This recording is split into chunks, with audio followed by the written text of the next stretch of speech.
I would like to invite all of you for basic VR techniques in RD surgery. So basically, retinal detachment is one of the commonest indications for vitreous surgery. The basic techniques and options for VR surgeries are often not as simple as they appear, and even the so-called mundane steps have been potential of complications. With ever-changing technology and instruments coupled with more and more indication of the VR pars-plana vitrectomy, it is challenging for both new and experienced surgeons to decide the best option for the surgery in a given scenario. With this race, basic principles of RD surgery slowly are getting forgotten. The team of experienced VR surgeons here who have grown parallel with the technology and probably the ideal people to discuss in this course. This course probably we are restricting mostly to retinal detachments, and probably we avoid discussing other techniques. So I would request Dr. Kim to start his talk is all about sclerotomies.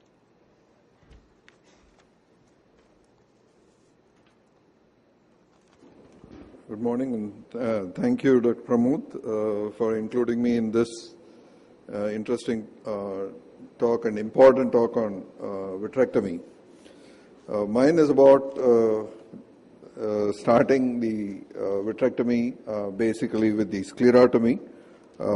As you know, that sclerotomy also has evolved over time, and just for the beginners to understand where to make the sclerotomy, I have a small video on this to show where the pars plana is working on. So just to show that you make your incision either 3 to 4 millimeters from the limbus, which is where you will be able to enter, and just for you to understand where your instrument is going through is the bloodless area, that so you avoid other tissues like the retina. And again, conventionally, when we were doing the 20 gauge sclerotomy, we used to cut the conjunctiva, make a sclerotomy, put sutures, and all this has almost become history. There still people are using it, but then you do have to still use sutures to close these wounds at the end of the surgery, and then close the conjunctiva with the residual problems related to that. The microincision vitrectomy surgery has evolved with time since 1990, when Dejuan and Hickenbotham started trying with the 25 gauge, but it was never commercialized. Subsequently, many others have tried using the 23, 25, and now the 27 has come in with. Now, what is this surgery? Just you go transconjunctivally directly into the conjunctiva with the trocar and a cannula, and remove the trocar, leaving the cannula behind for passing the instruments. And then the same way, when you pull it out, the wound closes, just like in the cataract surgery, by just the removal of this instruments. So basically, you need the trocar and cannula, which comes with various sizes. The recent one is the 27 gauge. Just for you to get an idea how the incision size differs. With the 20 gauge, it's about 0.9 millimeters. 23 gauge is about 0.72, and 25 gauge it's 0.55, and 27 it's 0.4. So the lesser, the better. The wound closure is much better. So the wound construction is very important in these cases when you are doing trying to do a sutureless vitrectomy. It's similar to the self-sealing multiplanar limbal incision that you do in phaco with a trapdoor like thing. When the sclera closes by just the intraocular pressure, as you remove the trocars, it just closes self-sealing. There have been one-step and two-step incisions, but the one-step is the more popular one that is used. So how do you do that? After you pull the conjunctiva to a side, there's a transconjunctival wound that is created. Either you make it perpendicular or oblique to the sclera. The oblique scleral incision definitely has a better advantage because of the better wound closure, reduced risk of hypertonia, and reduce leakage when you're comparing with the perpendicular. Just to give you an idea what the angled incisions are versus the perpendicular incision, you see the histological pictures where you have a straight incision versus an angled incision where the closure is much better. Again, just to show you an animated picture on, you go almost 5 degrees flat to the sclera to make this incision with the stroker. And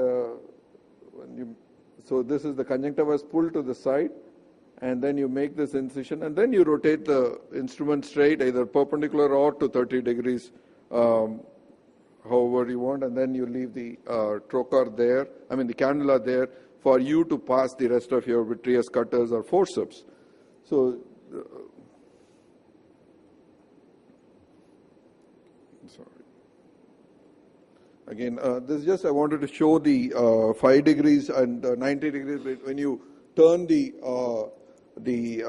trocar perpendicular to the sclera, then you go straight, and whereas the other one, the better one, is to have an oblique. You make it an incision at 5 degrees and then rotate it about 30 degrees, so you have a different angle and the closure is much better in those situations.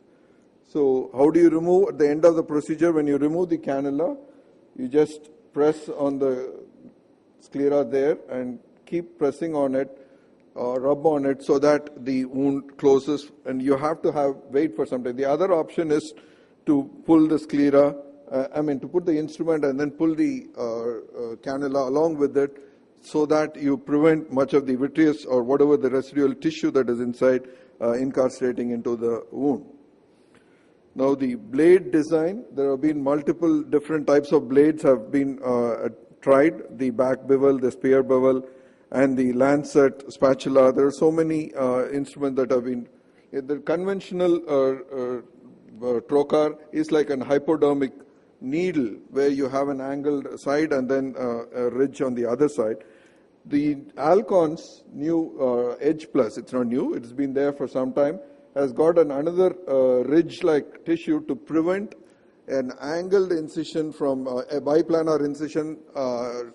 With this, you are able to make a linear incision in this. As you can see here, the current biplanar, all the other trocars make the incision like this, whereas the Edge Plus makes a linear incision, which is, the closure is much better, and so the leakage and all the other stuff is much better in this situation. Again, the trocar handle also has been improved in the recent past from a blunt like this to an extended length in the tip, so that you can maneuver around the nose when you're on the nasal side, or when you're putting in it also avoids your the eyelid retractors during this entry.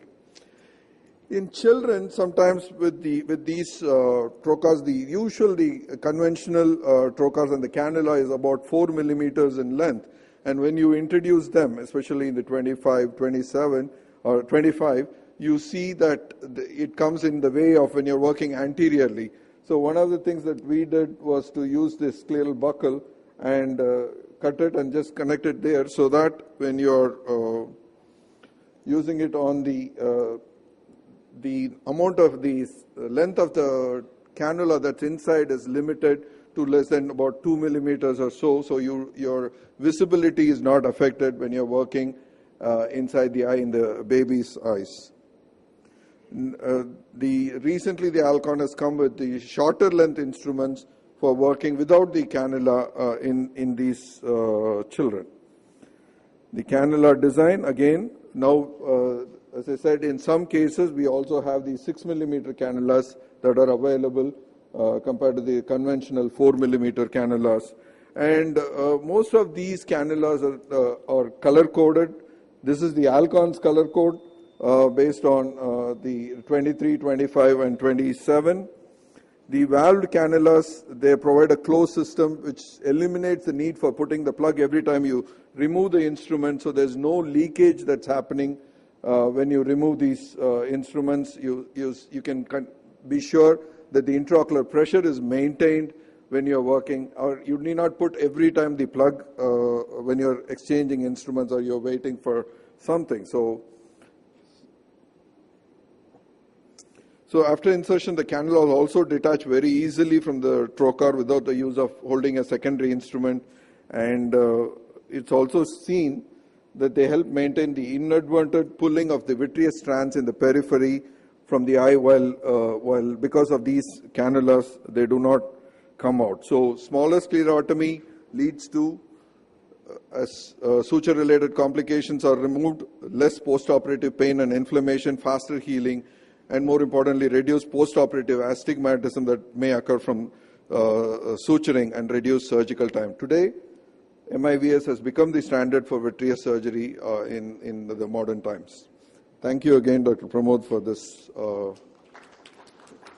opportunity. Thank you very much, Dr. Kim. I think I would just request to have questions ready. We will have a question and answer session at the end of session. And I would like to request Dr. Pradeep to speak about vitrectomy. How much help do you need and how far do you go?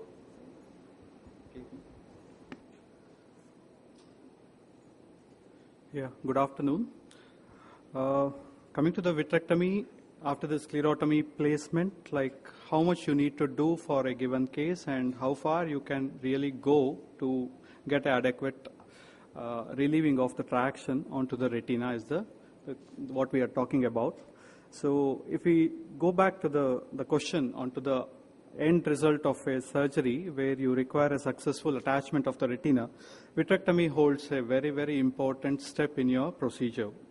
Whatever the newer innovations in the machine and the gauges available with us in the market at present, still the basic concept of the vitrectomy need not be altered because of the newer machine. So for any given case, what's the minimum or an optimal vitreous which we have to debulk in a case? And the PVD induction, which is a very important step in the vitrectomy, how much it can be inducible in a given case, for example, in a myopic or in a pediatric where there's a large vitreous base attachment, and how much you can go to the extent possible. The third important concept is that how much the breaks at the retinal detached retina have to be clear from its vitreous and the peripheral vitreous shaving. So with these in concept, the off-retina cases, you might have a situation where there is a vitreous is opaque or vitreous might be a clear. So apart from these, there are certain special situations where, especially in the coloboma RDs and the pediatric RDs, where there is no PVD to begin with, and you might have to initiate that, and the situation is little different from the routine cases. So before starting the vitrectomy, one has to make sure that your microscope, oculars, and your foot switch are compatible and you're comfortable with. The foot switch, the focusing, the magnification, and the remaining buttons have to be clear, whatever the machine you have. And the viewing system has to be familiar, and whichever the viewing system you are using with. So we are not getting into the machine or the system parameters here, but you need to check whatever the machine you have, see that the settings are appropriate for the cutting. There's no standard algorithm at present with the newer machines available. Like the previous, we have a cut rate of 2,300. The cut rate can range from 2,500 to 7,000 at the present machine availability, but still for your given machine at that point of time, you need to have the cut rate and the section adaptable for you. And the foot switch of the vitrectomy machine, you have to be comfortable to use. So coming to the steps of the vitrectomy, we all know that we need to start with the anterior vitreous cortex, then go to the co-vitrectomy, then clear the posterior vitreous face, detach the posterior vitreous, and then finally end with the base excisions. So before going to the vitrectomy, one needs to check the cannula with the help of either the light pipe, or if it's not visualized, you can just depress the infusion towards the pupillary area to clear the vitreous from its exit port and make sure that the fluid entry is free flow, and by clearing with the MVR or with a cutter as shown here. You might have to sometimes change to the longer size or a 6 mm cannula if these things are not successful. So coming to the anterior vitreous cortex, this is one of the IOL removal case where we could remove the antivitreous without any viewing system or with only the microscope visualization, clear the antivitreous from the pupillary area and from the section area. And in a phakic like this, you can go in the antivitreous phase to clear the ports first, clear the cutter port, clear the light pipe, and clear the infusion port. So make sure all the 3 ports are clear of your vitreous. Coming to the core vitrectomy, one needs to keep in mind that you have to avoid any excessive or the rapid movements, and the vitreous gel should always be illuminated with your light pipe, which is just kept little away from your cutter, and the tip of the cutter and the cutting edge should always be visible for you. In a detached retina, the cutter port can be kept away from the retina to order to prevent the retina coming into your port. With the help of the light pipe, you can do so. As I told you, there is no strict cut rate or the suction which depends on each machine, but for the vitrectomy, you need to keep a high cut rate of the machine, whatever available. And in case of detachment, the sclerotomy can be plugged with the retina on and off whenever you remove the instrument. So the infusion has to be a little slowed down, and the plugging of the sclerotomy has to be managed appropriately. So once we start with the full-fledged core vitrectomy, we do expect the PVD to be present in these cases. So start debulking the vitreous in an orderly fashion from the clock, each clock hours moving to the adjacent area. Do it without much turbulent movement of your cutter. If you get the vitreous adequately coming to the port, do not move it to the another area so suddenly. And while getting an overall view during the cutting, you will realize that there is a attachment of the vitreous of the retina beyond which you will not be able to separate the vitreous. So identify that edge and start trimming or shaving the vitreous close to the attachment and with the cutter facing away from the retina. And once you are approaching towards the break, see that either the cutter or the light pipe holds the area at the break, holds the retina so that the anterior flap of the HST should not be coming to your port, and you can have only the vitreous. You can either support with your cutter also as well, like these cases. These things have to be avoided so that the bleeding at the edge of the anterior flap is reduced. You can take the help of IVTA to induce the PVD in these cases, where the PVD induction and the completion can be clearly delineated if you use the dye in these. Once you finish your core vitrectomy, once you're coming to the posterior vitreous, make sure that all the other attachments of the vitreous, at least up to beyond the equator, is complete. And especially in these cases of a macular hole, see that the macular area or the posterior pole is cleared of your vitreous. Confirm that the posterior vitreous detachment is completed all around the macular hole, and sometimes you might have to induce the PVD on the nasal side, taking the edge from where you got it through the macular hole and go towards the nasal area and then detach the PVD and then complete the peripheral vitrectomy. And again, you might have to come back sometimes again to make sure that the vitreous is cleared from the macular hole and the posterior pole area, giving a circumferential sweep with the cutter. So in cases where the vitreous is quite sticky and is not able to come with a cutter, you might use a forceps like this to tease the vitreous tangentially along with the detached retina up to the break wherever possible. This is a case of an ARN where you had multiple sieve-like breaks all around 360 degree. So the vitreous was completely separated till the edge of the breaks, and all the breaks were relieved from the vitreous. And then once the PVD again was completed from the posterior pole, and to stabilize the posterior pole, we had to use an LPFC, which can be a good tamponade for you to do the anterior vitrectomy more appropriately. A case of a GRT where we give more importance to the peripheral vitreous shaving, especially in a phakics also, you can take the help of a wide angle viewing system and have a little depression, scleral depression by your assistant, where all the peripheral vitreous can be debulked to the extent. See that there is no anterior flap remaining at the area, and see that the lateral edges of both the GRTs are clear from the vitreous, and so that the traction is not treated adequately. So one of the trauma case which is little opposite to the clear vitreous, where we will have here one of the case where the conventional cannula could not be placed and the cannula had to be taken through the anterior route. And these are the difficult cases where you have the visualization problem. The visualization starts with a very dense, fresh wet heme, and the altered heme and the fresh heme keep circulating, and on and off you might have to sometimes come out of the eye, the instrument, so that the turbidity is lessened. And once you clear layer by layer, you need to have a little patience in treating these traumatic cases. And you see the yellow-gray reflex, and that's the detached retina. And once you clear all the areas from the periphery, you can concentrate onto the incarceration area here, where the vitreous, as much as possible, relieve from the retina so that the retinal relaxation at the incarceration site is adequate at the end of your surgery. In these cases, the adequate debulking might not be possible in the periphery as expected in a routine normal cases. One of the situations where there is no PVD and an RD, especially in pediatric or in coloboma cases, as I told you, the PVD induction might have to be initiated from the ICM area and coming towards the anteriorly. Sometimes you might have a pocket of the vitreous detachment and somewhere in mid-periphery where you can insinuate your cutter and then start teasing the vitreous both anteriorly and posteriorly so that the PVD is complete in these cases.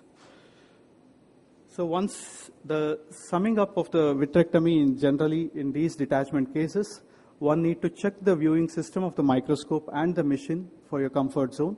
Be clear and comfortable with the foot switch, because without an adequate good foot switch usage, you will not be able to do your vitrectomy. And make sure that you have the cannula placed securely for the free flow all through the surgical procedure.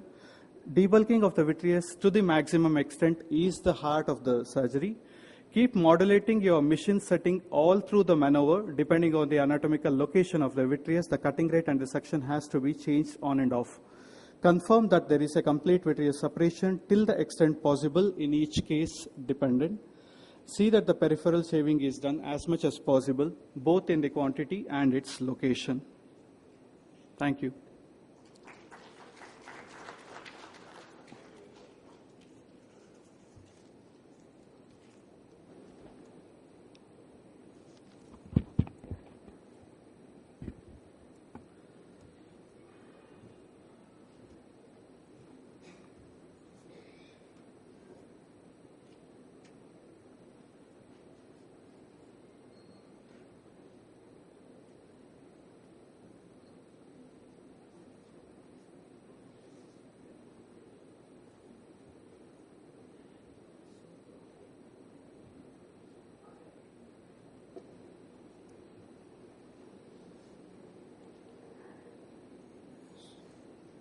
Well, so vitrectomy is over, and then we are reaching the membranes now. So it's cutting off one side. So we can have a pathological abnormal membranes. They can be location can be either subretinal, pre or epiretinal. Your vitreous membranes or pupillary membrane blocking visibility, or your anatomical locations. You have internal limiting membrane and posterior hyaloid. So we mainly restrict here for PVR and ILM, other vascular retinopathies. We will not cover in beyond the scope of this talk and this course. So why we really need to remove all these membranes? So basically, is to relieve all the traction on the retina, whether it's detachment or whether distortion because of epiretinal membrane or contraction of the ILM, to make the retina mobile enough to reattach it again back. And also, we need to clear the visual axis. Choice of gauge, as Dr. Kim has covered nicely, is basically for this situation, we do not have any specific guidelines. Basic surgeon's choice, his experience, his comfort, and availability of instrument, that's most of the time dictates about choice of your gauge. And also, few other options like type of pathoanatomy to attain, location, extent, and vascularity of the membrane to be accessed. Tough membrane, probably you want to have maybe 23 or 25 gauge instrument. I mean, sometime too anteriorly if you want to work in trauma cases, what Pradeep was talking about, sometime I still prefer 20 gauge. So case to case, generally I decide which gauge to be used. Basically, It doesn't matter really how comfortable you are. That's more important. What matters is good job to be done. So where to start? As you see, most of the posterior highlight separation is critical to reach correct plane, because membrane, unless you remove the vitreous, you are not able to reach retina and membranes. Pradit have nicely dealt with this. Sometimes PVD is there, most of the detachment, but occasionally you may have to induce PVD. So I'm not going to go in detail in the same video what he has shown again. Sometimes vitreous is very sticky, and you really have to use forceps to peel it off, because when a retina is mobile, it is extremely difficult. Forceps probably is a safer instrument rather than using cutter suction, and you can suck the retina and create a break before inducing PVD. And then if retina is mobile further with this type of vitreous, surgery become extremely difficult. Coming to membranes per se, you can have focal PVR or diffuse. These are mature membranes, easy to visualize. What you need to do is try to tease the retina, try to get the edge, both the sides you see here. You can go in between the folds here, keep on teasing, and once you have this edge lifted up, you can use forceps. You can use the same spatula. This is a 20-gauge surgery, a little bit older video, but then depict very well how to get the edge, peel, and then once you have edge, your direction should always be tangential to the retina, probably start towards the disc, posterior pole, and pull towards the periphery, so that you have a disc act as a fulcrum or counter resistance, so easy to peel the membrane rather than going other way around. And if you try to start periphery and pull towards this, sometimes because peripheral retina is thin out, chances of creating iatrogenic break is much more common. And this is what you would like to achieve at the end of surgery, clear retina. Sometimes it doesn't happen. Membranes are not that clear. You hardly can see membranes here, only except this one. So you have to keep on, but you see a lot of pigments here, and this is another clue that something is not right. Retina doesn't look that mobile as well. So you get this edge here, keep on rubbing here, and as you see, we'll see the extent, and this membrane now you are coming up, thin, transparent with lot of pigments around. This is sort of acts massaging the retina. This is a 23-gauge spatula. Keep on teasing, keep on rubbing. This, you see that this part is lifting up slowly. Translucent membrane. You don't imagine that the entire retina will be covered with this membrane. Most of the time they are difficult to see, but as you keep on teasing, you keep on seeing the edge going on and on. Retina becoming more and more mobile. You see now the stiff retina, which was initially, that is a clue. Also, texture of the retina, pattern of the blood vessel, that also helps you to give some clue that membrane is there, retina is not very clear. And once you have edge, either membrane or spatula or whatever instrument you are comfortable, keep on teasing. So as you just keep on going as far peripheral as possible. Once you have removed this is again another membrane here coming up, going right up to the here. So ensure that all the membranes are removed. And this is almost, so you cover almost entire retina going out. Retina become more mobile. Now the retina was a bit stiff here. Sometimes it's extremely mobile. Though you have membranes here, but you see here, retina is mobile, and you try to lift the membrane here, the whole retina lifts up. So you don't have counter resistance. So probably you have to use a bimanual dissection. You use your light pipe to press the retina down. This is a macular area here, and membrane next to it. And again, you want to have direction tangential, going away from the maculas, away from the disc, so that it helps your counter traction. You see that, and this is what is happening. When you try to peel this up, retina is torn here. So gentle pull, you can see or here, you press the retina back with your light pipe, hold the membrane, and rather than pulling the membrane up, hold the membrane at same place and push the retina back. And particularly when you are dealing with the extreme periphery, that is more important. So membrane, I am not pulling here, I am holding the membrane taut, pressing the retina behind. So that way you get a counter traction, and easier for you to peel this membrane off.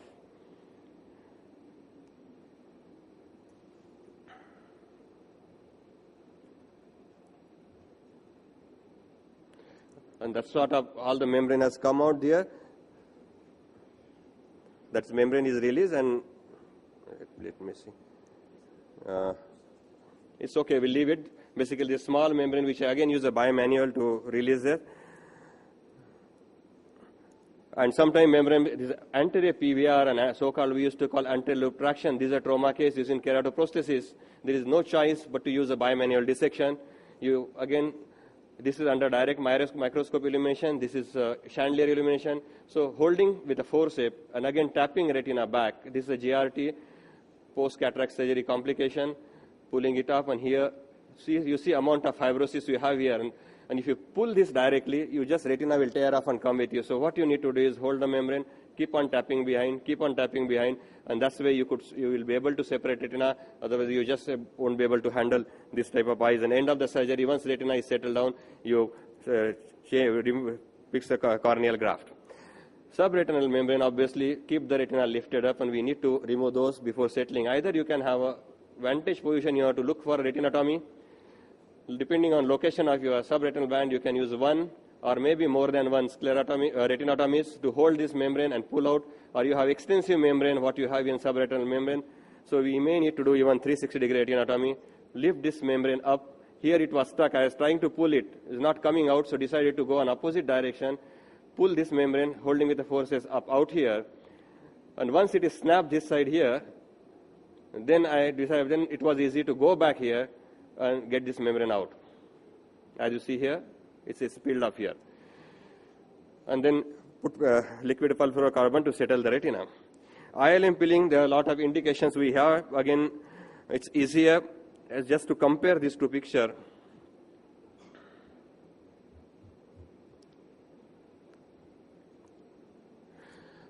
This is what straightforward we do.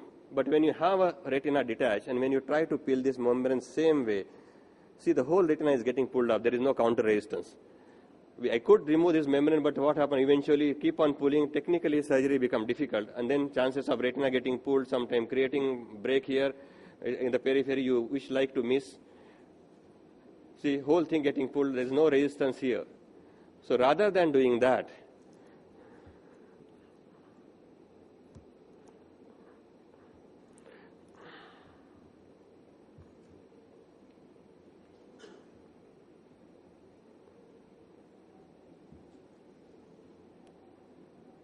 so what you do is you start at the disc here and peel again away from the disc. So disc again act as a fulcrum here, and it helps you. As you see here, it's getting tugged here, but easy for you to peel this membrane rather than coming back. Okay?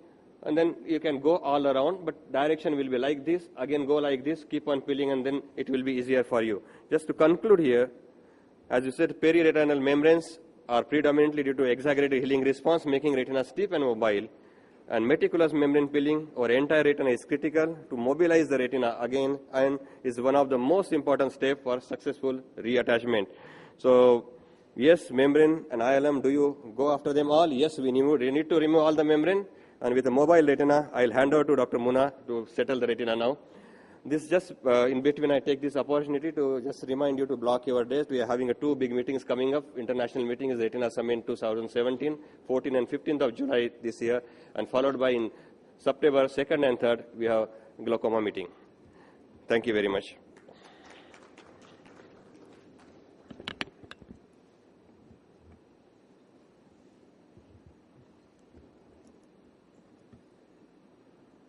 Good afternoon, and thank you all for coming for our instruction course. Now, we've made the sclerotomies, done the vitrectomy, removed the membranes, and now all that's left is fluid air exchange, PFCL, and you're done. So basically, before understanding why we choose gas or PFCL or silicone oil, we need to understand the concept of interfacial tension, which is basically the immiscibility of air, gas, silicone oil, and PFCL with water, BSS, retina, vitreous, and SRF.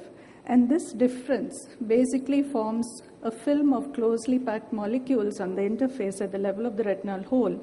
It blocks fluid from seeping through the hole, and if the RP is healthy, it allows the retina to reattach. And before we all think PFCL is the greatest, the best surface tension is actually gas. So if you have to reattach the retina, probably gas is better than PFCL. And for all of us, it's the moment of truth during surgery, especially in cases of retinal detachment. And we're always wondering at the back of our mind, the minute you switch on the air, will the retina flatten or not? So my talk today is, which is the right time? What are the anticipated difficulties? How can I avoid them? And if they happen, how do I get out of them? So we do understand that interfacial tension helps us to determine what the bubble does. The density determines where the bubble goes. Air floats up, PFCl goes down. Air to gas has a greater interfacial tension, so its capacity to close a retinal break is better. PFCl has greater density, so it's helpful to displace fluid anteriorly. So we understand that in posterior breaks, air is better, whereas if you have anterior breaks or giant retinal tears or larger breaks, PFCl is better. Fluid-air exchange could be intraoperatively, where it's a temporary tamponade. We want it postoperatively as a short-term tamponade, and also postoperatively sometimes as a repeat intervention. When we start doing fluid-air exchange, you have to assess something preoperatively or before the procedure. What is the lens status? What is the zonular integrity? What is the IOL type? And what is the support? Basically, you do not want your IOL to become unstable during your procedure. Intraoperatively, as Pramod and Pradeep both told us, we have to do a complete vitrectomy. We relieve the traction.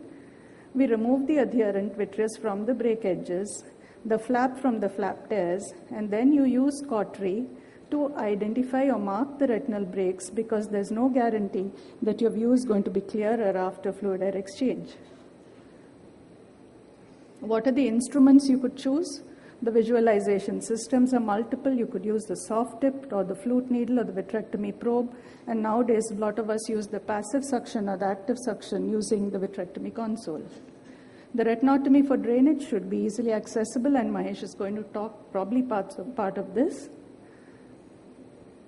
And this is what should ideally happen, a smooth bubble coming in.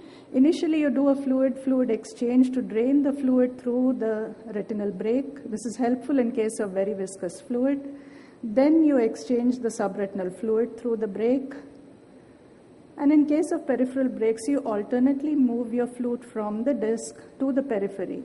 And basically, this avoids posterior collection of subretinal fluid, which a lot of us have seen when we try to drain only through a peripheral break. Go and dry all the edges of the break. Keep the break most dependent to facilitate maximum drainage, and avoid touching vessels, choroid, RP, and disc directly with your instruments. However, this is not always so simple. Sometimes the bubble behaves peculiarly. I'd like you to look at this bubble here. You see these multiple bubbles coming in. You think everything is going, and see the view suddenly changes. Now, why did this happen? Because air came in front of the IOL. And why did that happen? Because the patient had a shelved infusion, pars plana detachment, and the air percolated through the detached pars plana into the anterior segment. And this is the point of time you decide whether you need to remove the lens or not. Now, during fluid-air exchange, however good your job is, you have to deal with these annoying reflexes. Sometimes you may have blood or subretinal air, which makes you switch back to the fluid. You see here these funny reflexes.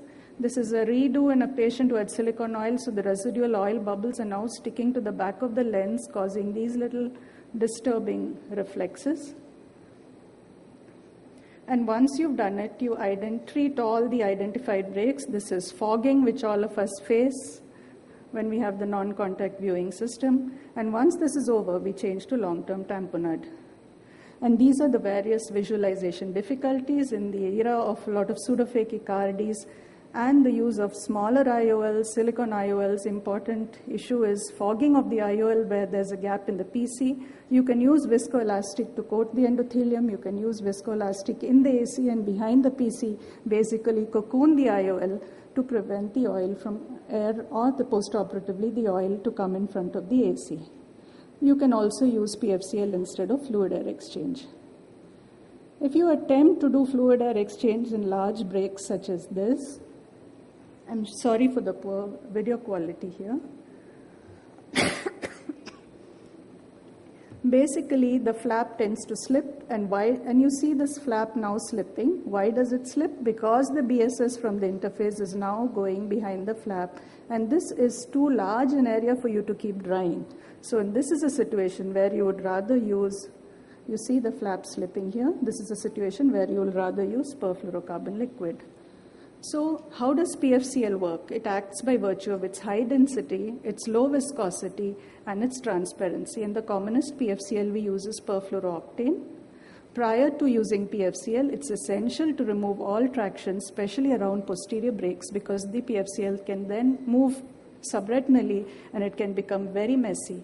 Contrary to fluid air exchange, where you rotate the eye towards the brake, in PFCL you rotate the eye away from the brake, which allows the PFCL to displace subretinal fluid through your brake. You have a slow injection on the posterior pole.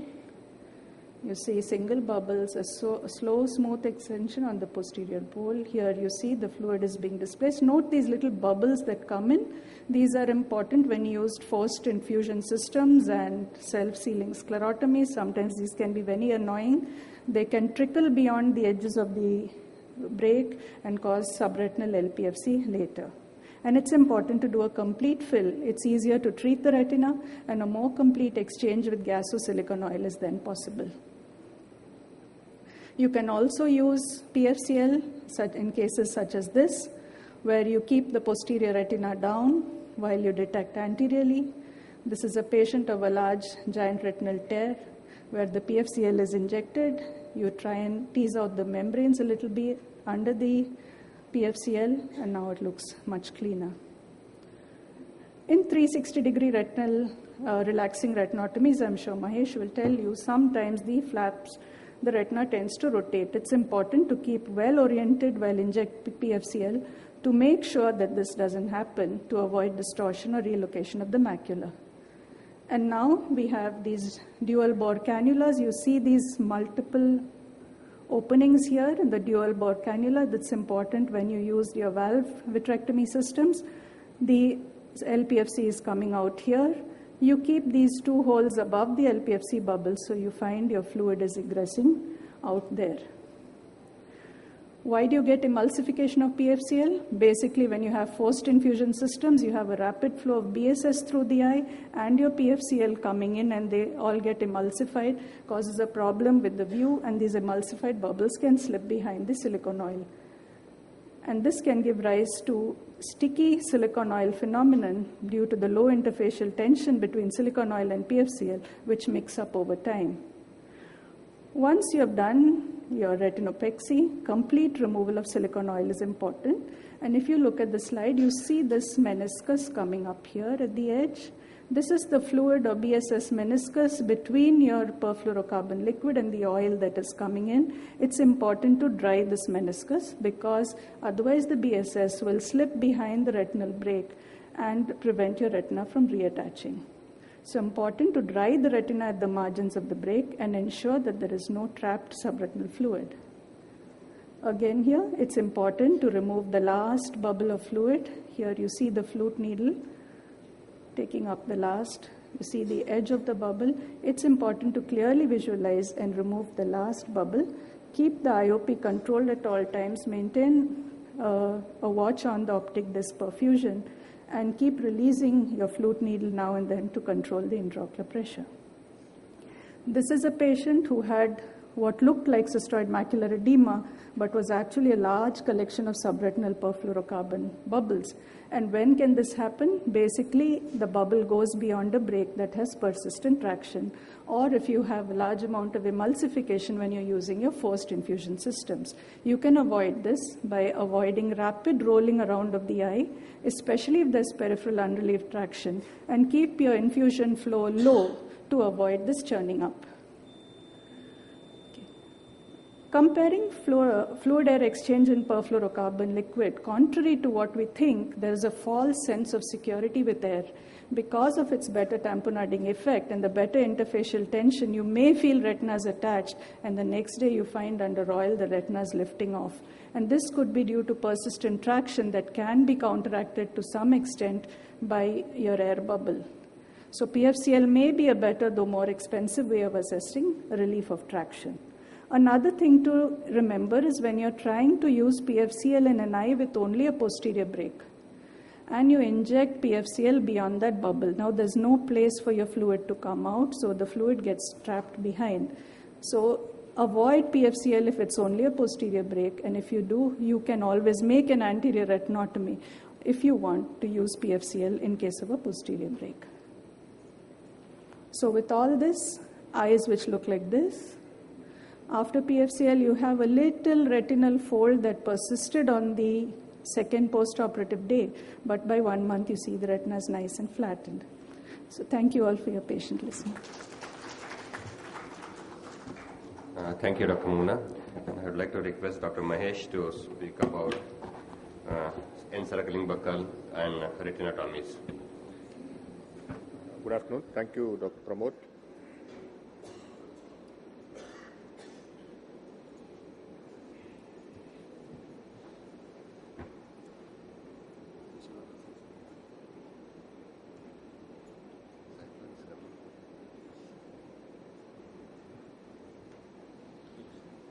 For giving me this opportunity to meet you all this afternoon. So, Dr. Pramod has given me this talk saying encerclage, buccal, retinectomy, take your pick.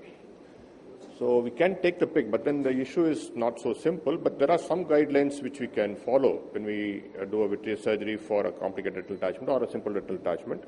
So I tried answering as to see where I would use what. So that's what I'm trying to say here. So this may not be the gospel truth, and this may not be what the literature agrees upon.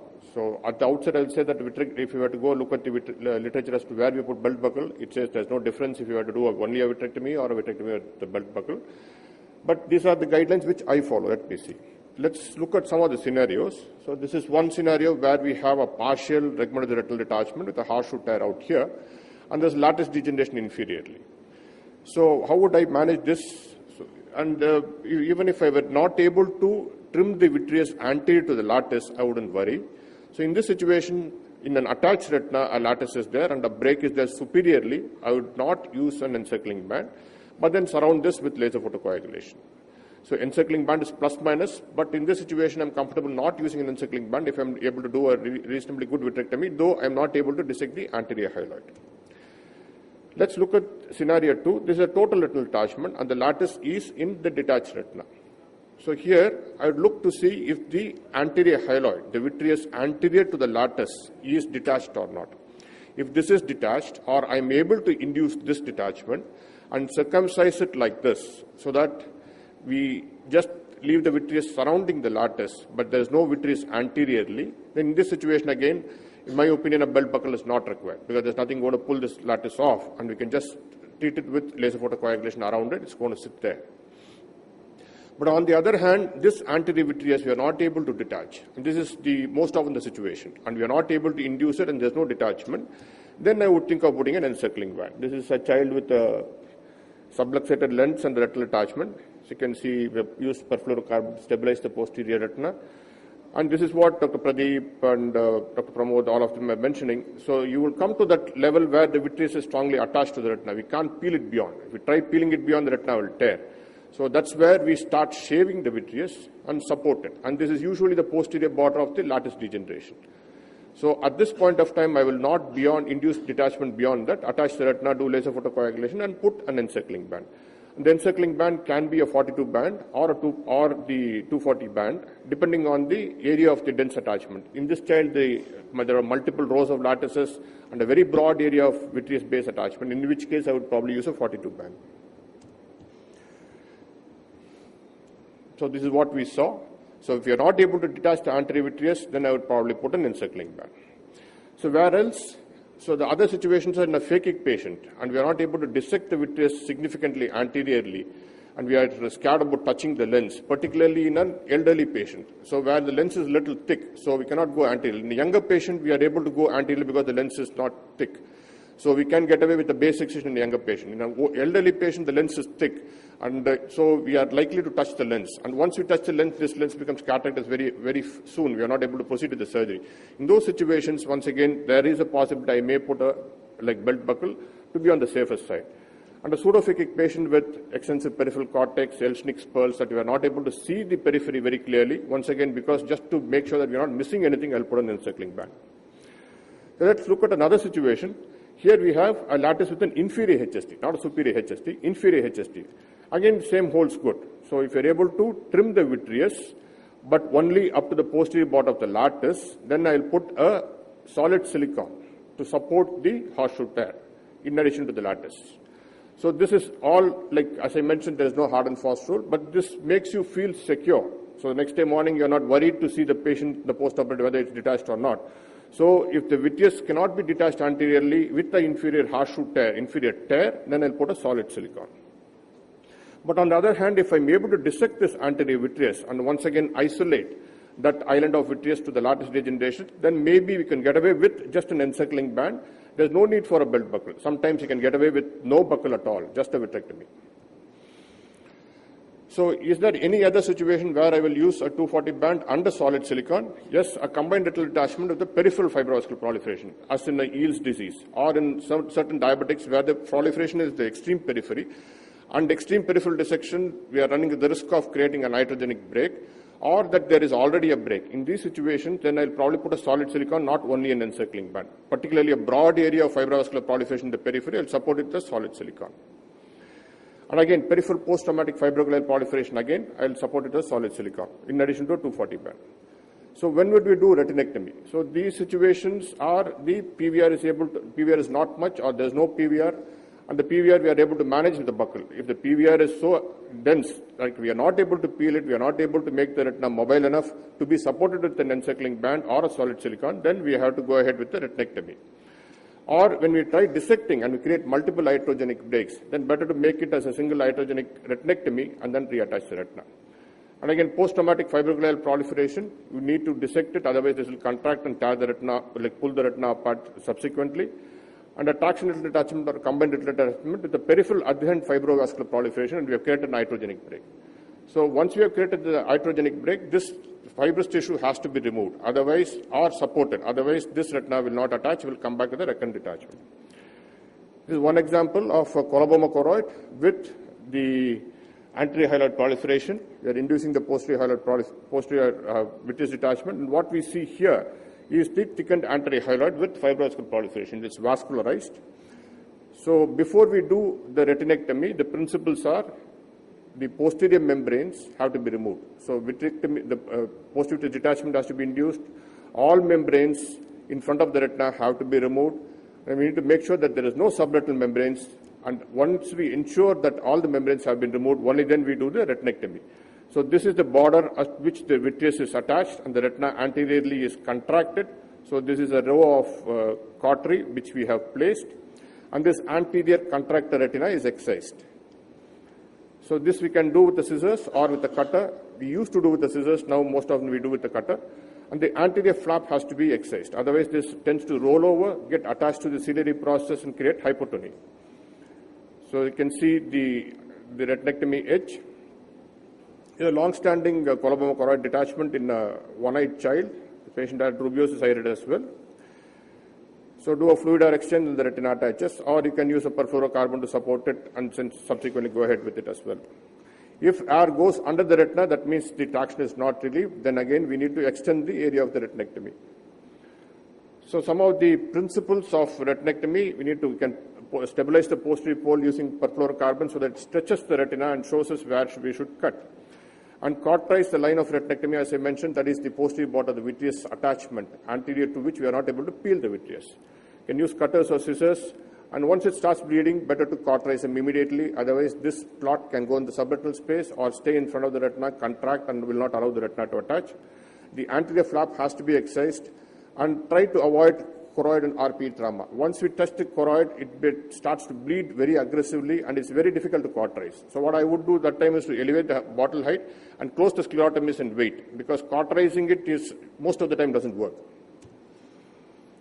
This is one example of a peripheral diabetic proliferation.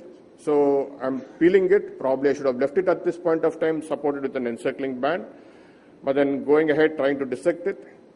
If you notice, this particularly happens in the nasal proliferations, extreme nasal proliferations. And once a break happens, then it's going to be a mess. So at this point of time, it's sufficiently peripheral. We can support it with an encircling band and a solid silicon.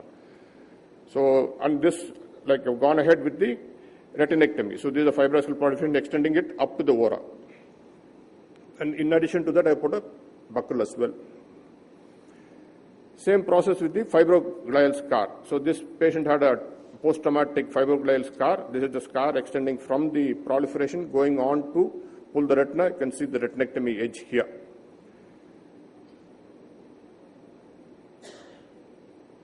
So this again has to be dissected off the ora.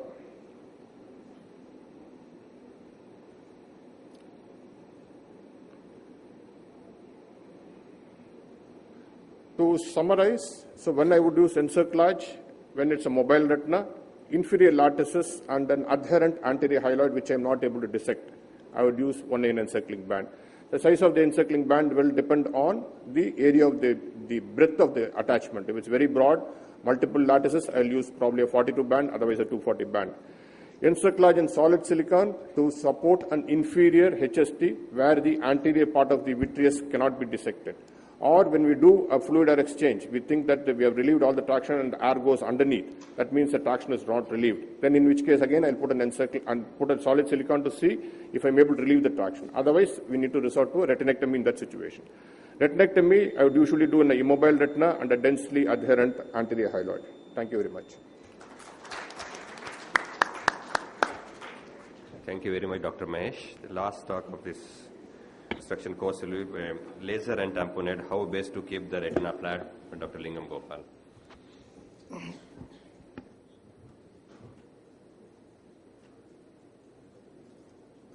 At the outset, I would like to thank Dr. Pramod for having invited me for this instruction course. After all the gory surgery that you have seen of Dr. Pramod and Mahesh and Muna, we come to the more easier part, that is the finishing touches of laser and internal tamponade. A few principles, because it's a basic course, I thought for those of you who are just getting inducted into VR surgery, it may be useful to give you a few tips as to how best to administer laser photocoagulation intraoperatively. It's not the same as doing this laser in the outpatient department, right? So we use lasers for retinopexy and retinal ablation intraoperatively. Retinopexy we use around retinal breaks, around lattice degeneration. Sometimes we just do on the buccal in a case of bad PVR where you want the retina to be anchored 360 degrees before you remove the oil.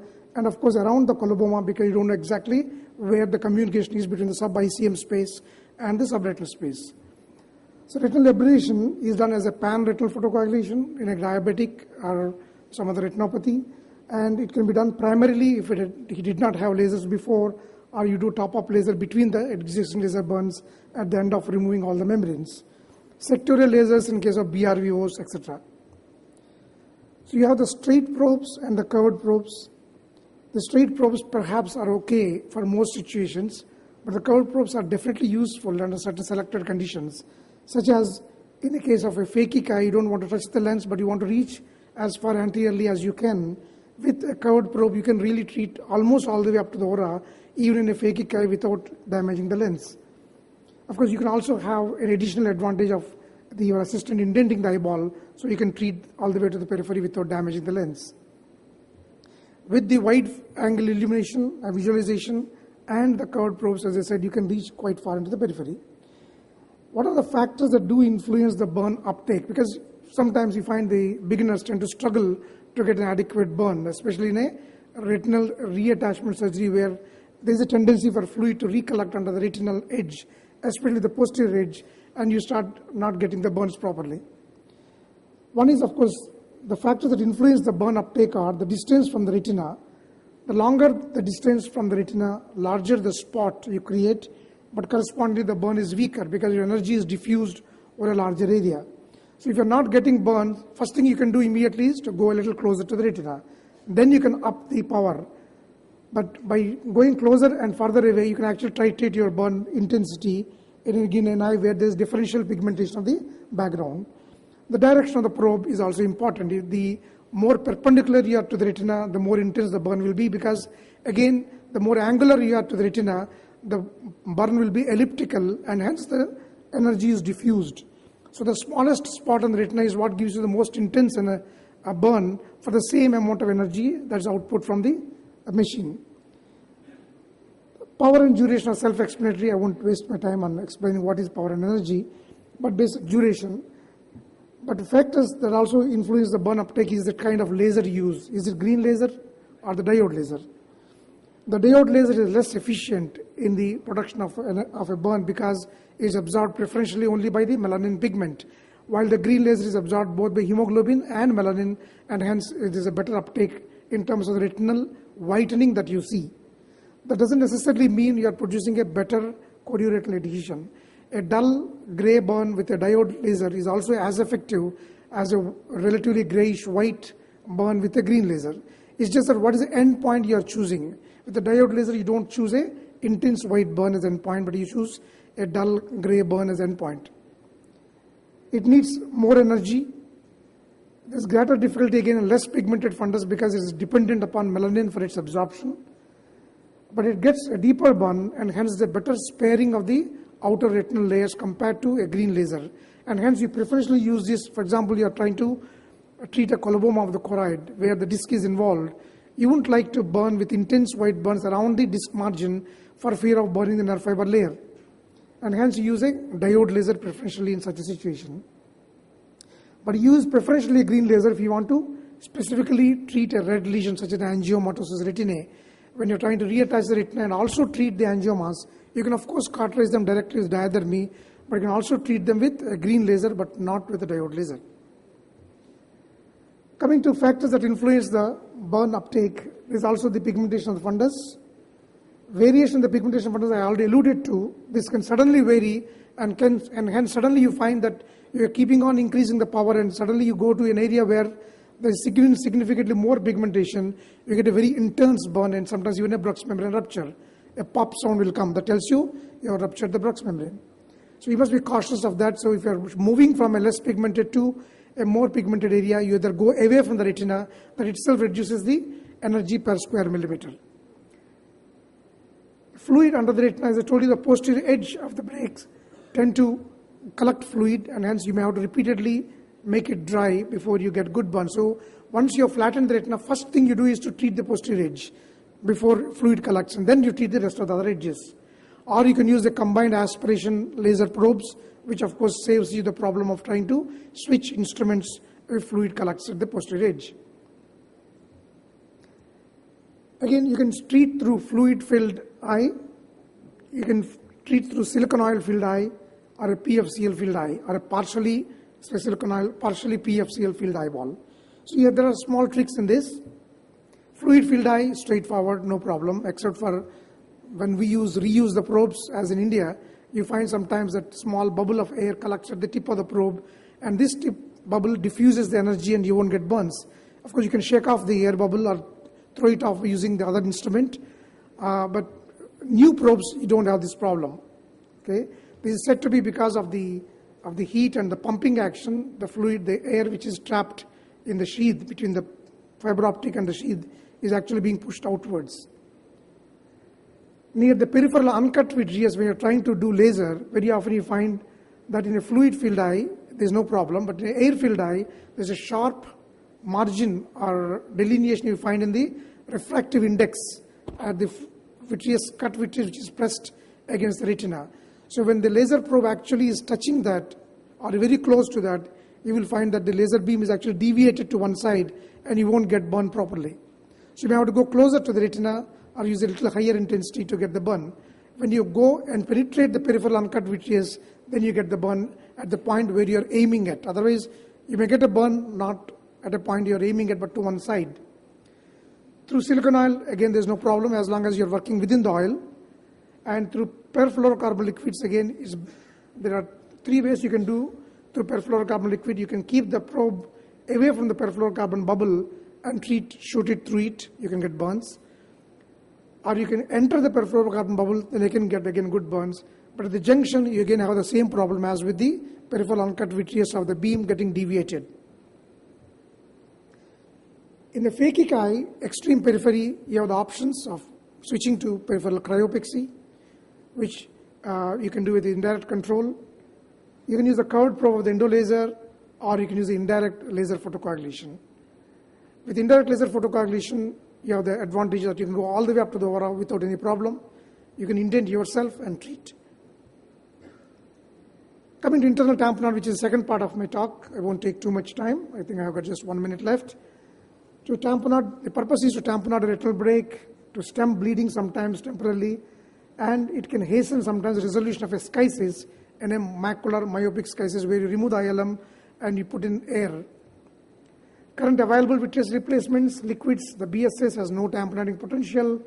Perfluorocarbon liquids are used only as intraoperative tamponade, although some people use perfluorophenanthrene or Vitrion as what they call as short-term tamponade and replace it with air at the end of 10 days in giant retinal tear. This is a technique followed in Australia where they don't use primarily silicone oil during surgery. Silicone oil is used as a long-term tamponade, while gases mostly are either short-term or medium-term tamponade. Sulfur hexafluoride is probably a short-term tamponade, while perfluorocarbon gases C3F8, C2F6 are used as medium-term tamponades. They are efficacious because of the property of buoyancy or flotation force and surface tension and specific gravity, most of it has already been alluded to by Dr. Munna. This is just to tell you what happens with the air bubble. Because of the buoyancy, it floats up, and because of surface tension, it bridges across the retinal break, allowing the subretinal fluid to get absorbed in pneumatic retinopexy. The choice of tamponading agent, air, it can be used to test the retinal mobility during surgery. It can be used to reattach the retina before other tamponading agents are injected, whether it is replaced with CS3F8 air mixture or silicone oil. It's okay by itself as a tamponading agent for breaks supported by buccal. You don't need to use SF6 or C3F8. It's also okay for some breaks in the posterior pole. You don't necessarily have to use a gas. Especially, for example, in a combined RD where there's a small break near the arcades caused by a BRVO, you can just use air. You don't need to use SF6 at all. SF6 is all right for retinal detachment with superior breaks and no PVR. For small macular holes, again, as in the primary surgery, SF6 is the tamponading agent of choice. C2F6 is perhaps ideal for most RDs with multiple breaks and no PVR because it lasts just for about 3 to 4 weeks, longer than SF6 that you need. And in eyes with PVR, some eyes with PVR also you can use CTF6. Large macular holes, again, C2F6 is the best. C3F8, again, can be the tamponading agent of choice for large macular holes and eyes with PVR, while silicone oil we use for most cases of bad PVRs or recurrent RDs, giant retinal tears, coloboma-related RDs, and in soft eyes where you're just unable to remove the tamponading agent, you leave it with silicone oil. A word about the complications, gas cataracts, gas produces cataracts, secondary glaucoma, visualization difficulty. In the early postoperative period, you may have difficulty in evaluating whether the retina is attached or not. It interferes with the patient's vision and hence you cannot see well. And there are, of course, travel restrictions.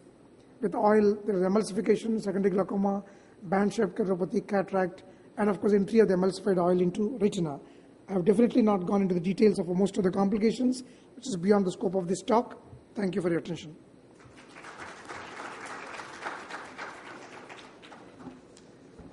I would like to thank all the speakers for keeping their time, and we have almost 20 minutes for discussion, so floor is open now. Please, anybody has any question, I think we can start.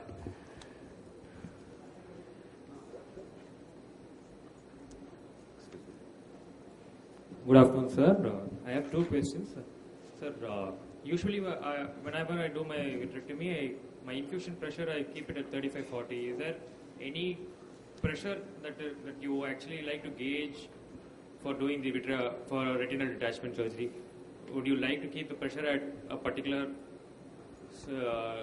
digit, or do you like to vary it according to the procedure? Yeah, Pradeep would like to take just a question. Pressure?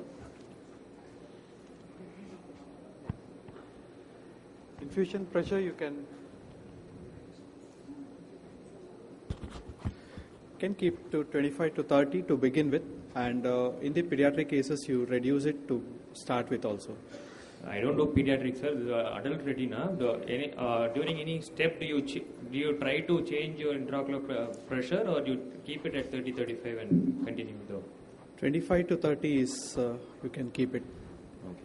So generally, most of the time we stick somewhere around 25-30, but with MIVS, probably you are more prone to play around 20-25. You previously used to have 30-35, and rather you play around with the flow rather than now intraocular pressure nowadays. You reduce the flow when you are very close to the peripheral retina, mobile retina, and in a mid-vitreous cavity, probably you can have flow somewhere between 5 and 10, and sometimes it's even very minimal, 1 or 2 or 0, sometimes when you're extreme periphery, extremely mobile retina. Pressure you need to maintain throughout, basically, as you don't want fluctuation. That is more important than rather than how much exactly. Of course, you do not want pressure to go high. Look at optic disproportion. You are not going to go high in this type of situation. Okay. So the next question is, sir, I was operating on a patient when patient had an offshoot tear, and I had achieved quite a good amount of vitrectomy done, and the retina was flattening out. I was doing a fluid air exchange. Then I realized that the pupil was actually becoming small, and I was not able to do the laser to as much as I actually wanted to do. So in such scenarios, how do I proceed after that? Because I didn't know how to get to the far periphery to do the laser. So how do we proceed in that stage when the pupil is small? Yeah. Is that a phakic eye or a pseudo-phakic eye? Pseudo-phakic eye, sir. Pseudo-phakic eye, you should be able to usually manage with a little bit of indentation and using the wide-angle system.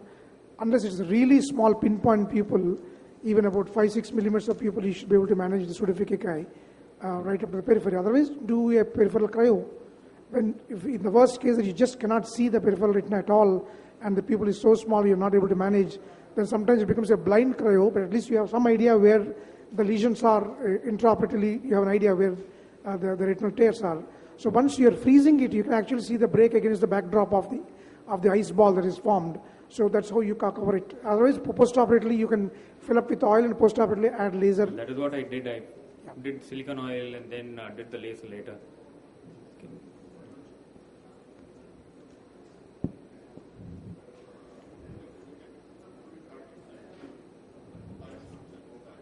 Sir, I'm not able to hear you, sir. Which one?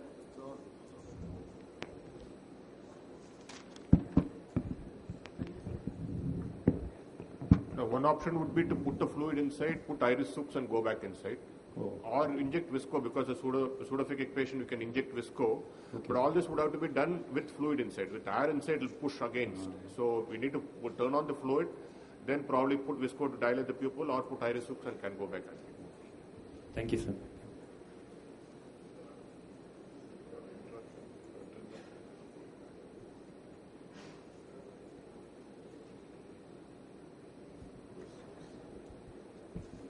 Any other questions? So I have a question for Dr. Keem. Like, how frequently you suture the sclerotomy when you are using MIVS for these eyes? I do not hesitate to put at least in maybe 20% or 30% of the cases I have been using sutures in these cases. I do not hesitate to put a suture if required. But many a times we are very impatient. Even if there's a small leak, I did start suturing. But if you have patience, keep pressing over the sclerotomy site for some time. They do close. So silicone filled eyes the same. I have the same. Like almost 30% of the cases, I do have to 30 or 40, I should say, to tell you. Like a couple of cases I had, particularly when after injecting silicone oil and everything is fine on table, patient came back after 4 to 6 weeks having a subconjunctival silicone oil emulsified and then silicone oil cyst. It's happened considerably 1, 2, 3 patients. And since that, at least personally, I now, if I'm putting silicone oil, I prefer to just take one extra suture, close all 3 sclerotomies. That's my, of course, it's a personal choice. It's not like that everybody has to do that. But I don't want to see silicone oil in subconjunctival space. And this absorbable suture, within a few, I think, weeks, it goes off. Any other take? The sutures, actually, you don't even have to hesitate putting the suture. The whole point of doing MIVS is not just being a sutureless surgery, but the way the instruments work inside the eye. The gauge of the instruments are much better when you're working inside the eye, not so much as the incision. Of course, if you can get away without the suture, it's very good. But you don't have to compromise. As you said, subconjunctival silicone oil is going to be much worse, and the hypertony also is a problem.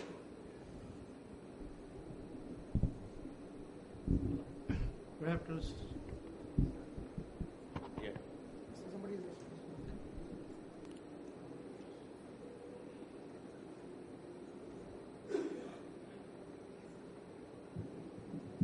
How how to avoid silicone oil coming into the anterior chamber?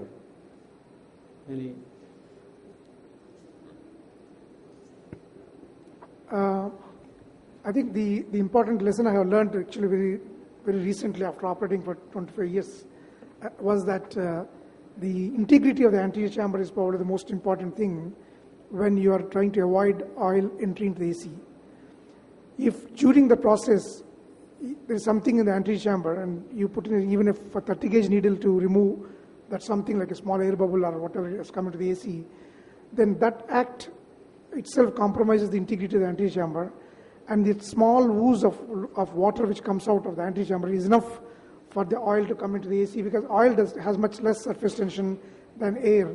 So a large gap in the zonules or large break in the PC can still be tamponaded by air without migrating to the eye, but oil will migrate to the AC very easily. And once it migrates, it keeps on migrating and fills up the entire anterior chamber. And you end up ultimately trying to sacrifice the IOL because you're not able to leave the eye with an anterior chamber full of oil. And it's very difficult for this oil to go backwards because the aperture is very small. So you have difficulty. So best is not to touch the anterior chamber at all when you're filling the eye with silicone oil. And you try to replace the eye. Then the second point is that when you're injecting the oil, if you're happening to inject through the infusion cannula and not through the upper temporal or upper nasal quadrant, upper nasal sclerotomy is using the handheld way of injection, then the tip of the infusion cannula should point definitely backwards. So if at any point of time the eye becomes a little soft, one of the sclerotomies, the plug slips out and the eye becomes suddenly collapses, and the infusion cannula tip faces anteriorly, the jet of the oil injection can actually come through the opening of the zonules and come into the anterior chamber. Also, if you have a dehiscence in posterior capsule integrity is lost, you have a large opening, or eyes where you have now a lot of scleral fixed IOL, there is no capsule at all. Probably before doing your fluid air exchange, you can fill your anterior chamber with viscoelastic. Okay, and then gradual filling with silicone oil. Just ensure that you don't overfill again, otherwise it will just pop through the side of the IOL. I was thinking that the visco, you again have the same problem that when you're removing the visco, again the oil can come back into the that's true. So we don't remove the visco, leave behind the visco and put on anti-glaucoma for next 3-4 days, and generally it settles down, should not be issue. What I find very useful is to inject an air bubble into the AC itself and do a direct exchange, PFCL oil exchange. Despite that, one very critical point will be particularly where a good base excision has been done. The last part of the oil injection, one needs to be less forceful at that point of time. Second thing is that the view often becomes hazy. So that's the point when using a 27 gauge needle mounted on a syringe containing the viscoelastic, I just put a coating on the endothelium. And that's a very small quantity, so it doesn't really cause a significant rise in the IOP post-operative. The air keeps...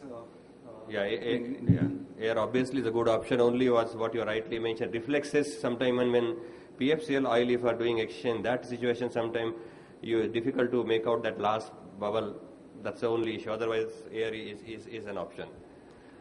I have a situation, I have operated a patient, did an lensectomy plus a vitrectomy, put a 5,000 silicone oil. For 2 weeks, the oil was behind the iris plane, the PIs were patent. After 2 weeks, what happened, there was some amount of fibrin deposit on the inferior PI.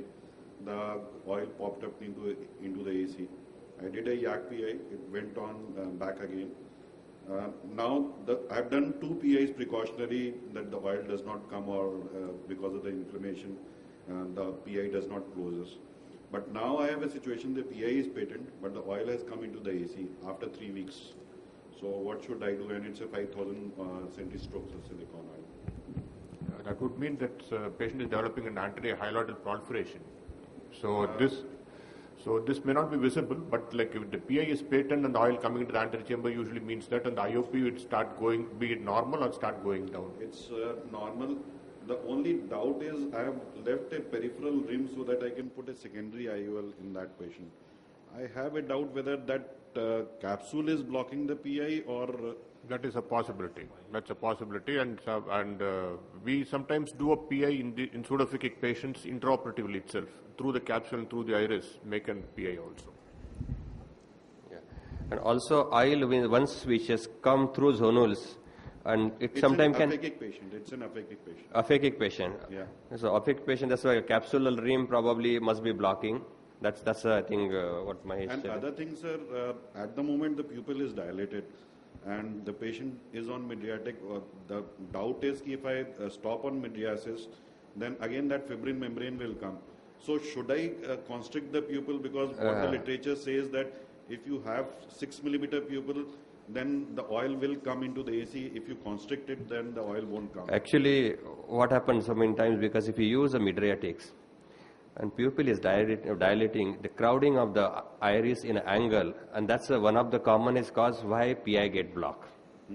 Okay, so rather what you need is a mobile pupil. You would like to have it. So rather than using like a long-acting mydriatics, shorter acting, or first few days if you leave pupil little bit smaller also, once that like all this flow and aqueous everything that flow, everything is established, flow like integrity, probably after that unlikely it will come out. Okay, so generally I feel, we didn't really had so much of inflammation in these eyes, even though we don't use mydriatics. So as a routine, I don't use mydriatics. If I have oil inside the aphakic eye particularly, reason being just the chances of blockage are much more. So you can try reducing the, this one now, like use, yes, you don't want miotics to use, they can induce the inflammation. But the only thing is, no need to put miotics and also mydriatic as well. So naturally, when it becomes a little bit smaller size, probably that takes care of things. And second thing, how do you deal intraoperative meiosis if the pupil is not dilating? Many times we had choroids, there is an hypotony, and whatever you do, it doesn't dilate beyond 2 or 3 millimeters. So what tips you will give to deal with these? Commonest thing I do is particularly again phakic or pseudophakic eye you are dealing with? Both phakic and pseudophakic. Just because of course you initially would like to try adrenaline. If that doesn't work, mechanical dilatation, iris hooks works very well. Even iris hooks, they are now soft enough that even phakic eyes also you can manage without having capsular damage. And of course, sometimes you have a pseudophakic eyes, you are dealing with the synechias, and once you release the synechia, there is a possibility sometimes pupil can dilate. When you try to release synechia, you realize there is some thin translunar inflammatory membrane covering entire iris, going over the pupillary area and going other side. Once you relieve that membrane, it's quite sometimes pupil dilates on its own. Intraoperatively, particularly aphakic eyes if you're dealing, the moment you do fluid air exchange, pupils start constricting. Dilated because of they have a reaction. So the key there is you want to finish your all maneuver before pupil collides. So delaying the surgery for prolonged hours, hypotony, again pupil will constrict. So avoid those parameters, excessive manipulation, collapse of the globe. So as far as possible. Iris hooks, I have a problem that I make for this paracentesis. So I don't have a closed chamber. That's one of the problems. It doesn't leak actually. If you use iris hooks, don't use 15-degree blade to make opening. Use 26 or 27 gauge needle is perfectly okay. That is more than enough to push your iris with. The moment you have a 15-degree knife, you are using what we generally cataract surgery we do. So that oblique until outside, that sometime opening can be too large, and that keeps on leaking. What I am doing, I am using Malaguin ring for intraoperative dilatation. That's another option you can have. Yes, sir. Actually, I think you mentioned it, Mahesh, but you stress on it. The easiest way to dilate a pupil intraop is to just put enough viscoelastic at that stage. The moment you put the viscoelastic, it will dilate, and it's enough for completing your surgery. Once you've completed the surgery, remove most of that visco, and then complete the last part of your procedure, the air fluid exchange, because you don't want to do the air fluid exchange with the visco and then. Or use the intracameral adrenaline. Yeah, but I normally try to avoid because of its toxicity. Any tips for the complete removal? not able to. Complete removal of the emulsified silicon oil. I mean, what are the tips that? Yes, sir. Complete removal of emulsified silicon oil, how you ensure? I really don't think you can remove the entire silicon oil, however much you do, because a lot of oil gets impregnated in the tissue, which you can't remove, and a lot of oil